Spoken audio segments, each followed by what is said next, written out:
Assalamualaikum warahmatullahi wabarakatuh. Perkenalkan, nama saya Devina Anggraini dari Program Studi Sistem Informasi dengan NIM 0902062303. Di sini saya akan mempresentasikan tentang materi keamanan informasi.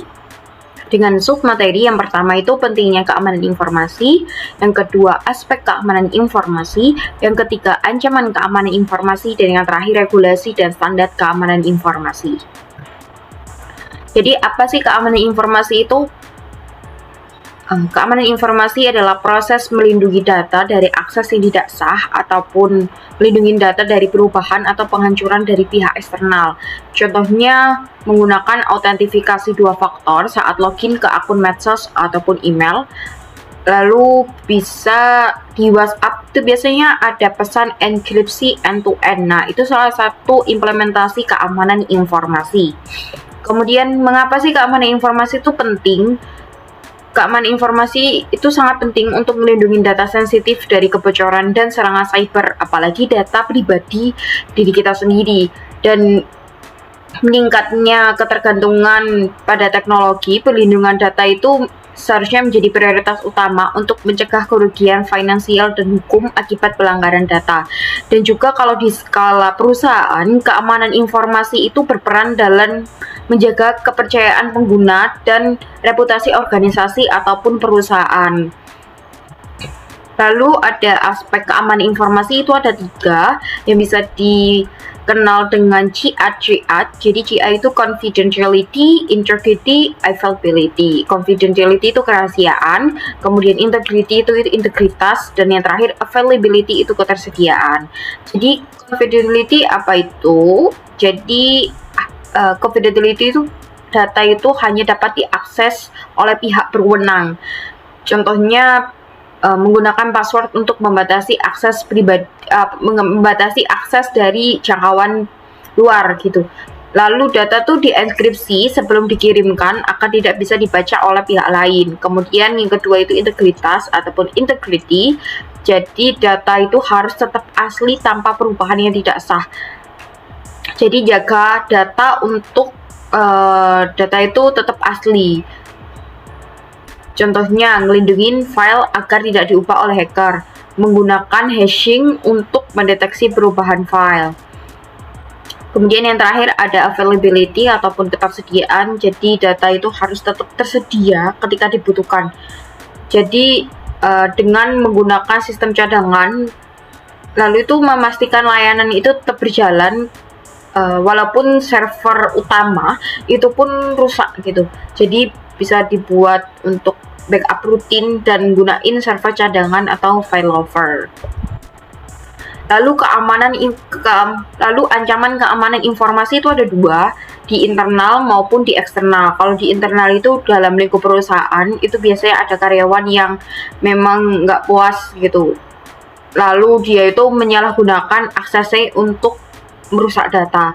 Dan yang kedua itu kesalahan manusia. Jadi biasanya itu salah untuk konfigurasi sistem yang bisa dapat membuka celah keamanan informasi itu. Lalu ada ancaman eksternal, itu ada malware, phishing, ransomware, dan serangan DDoS. Kalau malware itu program yang dirancang untuk merusak sistem, mencuri data, dan mengganggu operasi. Contohnya virus, trojan, spyware. Nah, cara kerjanya itu jadi dia itu masuk ke perangkat melalui unduhan ataupun email ataupun situs web yang memang nggak aman gitu. Nah, cara nyegahnya itu bisa menggunakan antivirus dan hindari mengunduh dari sumber yang tidak percaya. Jadi hindari tuh dari kayak situs web yang memang mencurigakan, dan biasanya tuh ada peringatan dari Google sendiri ataupun dari aplikasi itu biasanya ada peringatan kalau situs web ini berbahaya, biasanya seperti itu. Kemudian ada phishing. Phishing itu penipuan online yang memanipulasi korban untuk memberikan informasi pribadi seperti nomor kartu kredit ataupun kata sandi dari akun. Contohnya biasanya tuh ada email palsu yang seperti dari pihak bank yang meminta login. Nah, cara kerjanya yaitu meniru situs resmi seperti bank ataupun e-wallet untuk mencuri data korban. Nah, pencegahannya periksa URL dengan teliti atau menghindari mengklik link mencurigakan. Jadi ketika misal kita kepo apa itu isinya, nah itu kita harus teliti dan hindarin salah pencet klik, karena itu bisa jadi salah satu peluang untuk bisa mengambil data informasi pribadi kita sendiri gitu. Dan biasanya itu ada kalau di WhatsApp itu biasanya muncul kayak notifikasi dari e-wallet. Nah, itu biasanya untuk meminta untuk login ataupun kayak mengirimkan link yang mencurigakan. Nah, itu jangan asal pencet dan bisa diperiksa secara teliti terlebih dahulu. Karena biasanya kalau memang dari bank resmi ataupun e-wallet resmi biasanya ada tanda resminya tersendiri.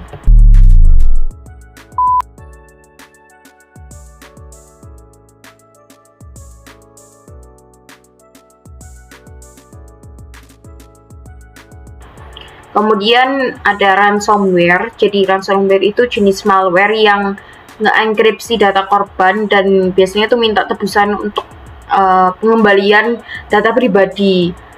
Nah, cara kerjanya ya itu menyebar melalui email ataupun file unduhan lalu ngunci akses data. Jadi malware itu menyebar di email kita atau file unduhan kita lalu ngunci akses data dari email ataupun dari file-file kita. Nah, cara cegahnya itu bisa ngelakuin backup rutin dan sekali lagi jangan klik file yang mencurigakan. Kemudian yang terakhir serangan DDoS atau Distributed Denial of Service. Jadi serangan ini tuh ngebanjirin server dengan perangkat-perangkat yang palsu hingga si server yang sah ini tidak bisa melayani pengguna-pengguna. Contohnya kayak situs web e-commerce yang tidak bisa diakses saat serangan itu berlangsung. Nah, pencegahannya itu bisa menggunakan firewall ataupun solusi anti DDoS.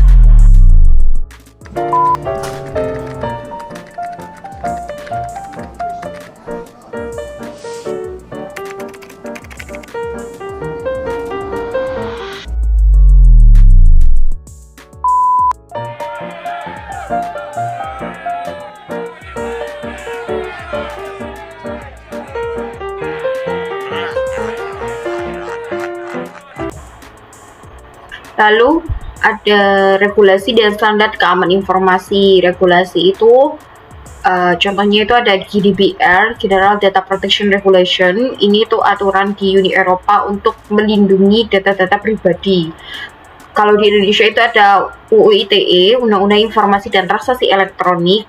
Nah, itu juga untuk melindungi data pengguna dari penyalahgunaan. Lalu ada standar keamanan informasi. Contohnya ada ISO 27001, di situ standar global yang menetapin cara pengelola keamanan informasi di lingkup perusahaan. Nah, kalau yang kedua itu ada NIST Cyber Security Framework. Nah, itu seperti panduan keamanan untuk membantu organisasi itu mengidentifikasi, ngelindungin dan merespon ancaman-ancaman dari pihak eksternal. Kemudian ini salah satu studi kasus pada 20 Maret 2020, ini ada pencurian data di Tokopedia. Jadi ini ada beritanya, dikutip dari CNN Indonesia. Nah, bisa kita lihat ini salah satu animasi dari serangan keamanan informasi di Tokopedia. Ini ada, bisa dilihat.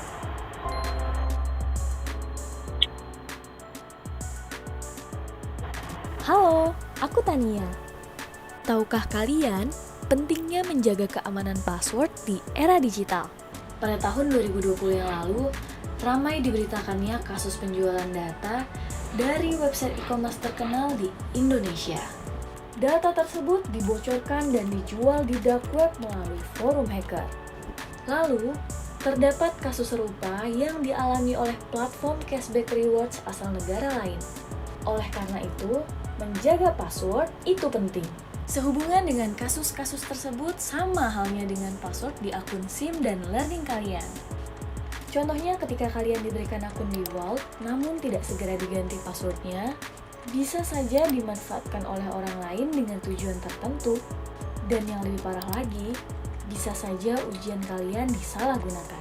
Berikut 7 tips dan cara mengelola serta melindungi password agar tidak mudah diretas.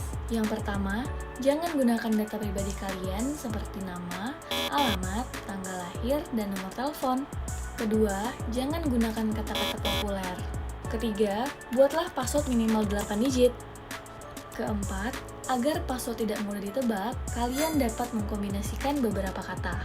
Kelima, agar password menjadi unik, gunakan simbol, angka, huruf besar, dan huruf kecil. Ini adalah contoh dari kelima tips yang tadi. Keenam, ganti password secara berkala, contohnya 3 bulan sekali. Dan yang terakhir, kalian bisa menggunakan aplikasi password manager untuk menyimpan akun seperti username dan password yang terlebih dahulu akan dienkripsi. Kalian juga bisa menggunakan beberapa aplikasi password manager seperti KeePass to Android, My Password Manager, Bitwarden Password, Password Safe, dan LastPass Password. Semoga tips-tips tadi bisa membantu kalian lebih peduli terhadap pentingnya password ya.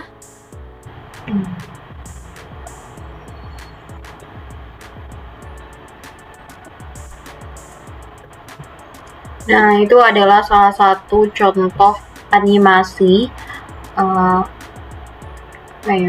animasi tentang kebobolan informasi.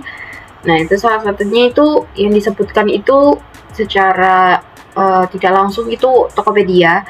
Nah, solusi pencegahannya yang bisa dilakukan oleh Tokopedia itu ngelakuin audit keamanan dan penetration testing berkala. Jadi audit keamanan dan juga testing juga gitu, dan nerapin enkripsi menyeluruh pada semua data pengguna, jadi nggak hanya sebagian ataupun sedikit gitu yang hanya bisa dienkripsi. Kemudian mensosialisasikan untuk mengganti password dan ngaktifin OTP, lalu meningkatkan anggaran untuk keamanan cyber.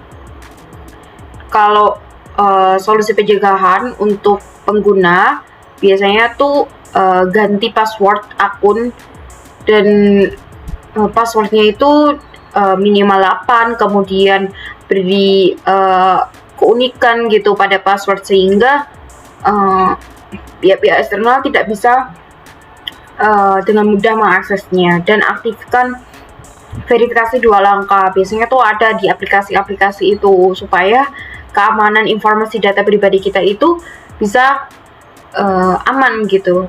Dan hindari tautan phishing seperti kayak tautan yang memang di luar atau situs web yang memang tidak resmi, dan jangan bagikan informasi pribadi kita ataupun informasi pribadi yang sensitif di kalangan eksternal gitu. Dan untuk solusi pencegahan di industri digital itu bisa memperkuat standar keamanan data dan transparansi pelaporan kebocoran. Jadi bisa dikuatkan dari keamanan data dan pelaporan kebocoran itu bisa transparan sehingga berbagai e-commerce ataupun digital ataupun perusahaan itu akan berhati-hati dalam melindungi data-data keamanan informasi kita seperti itu. Karena kalau perusahaan atau e-commerce ataupun industri kalau sudah bisa menjaga keamanan informasi itu, kita juga akan meningkatkan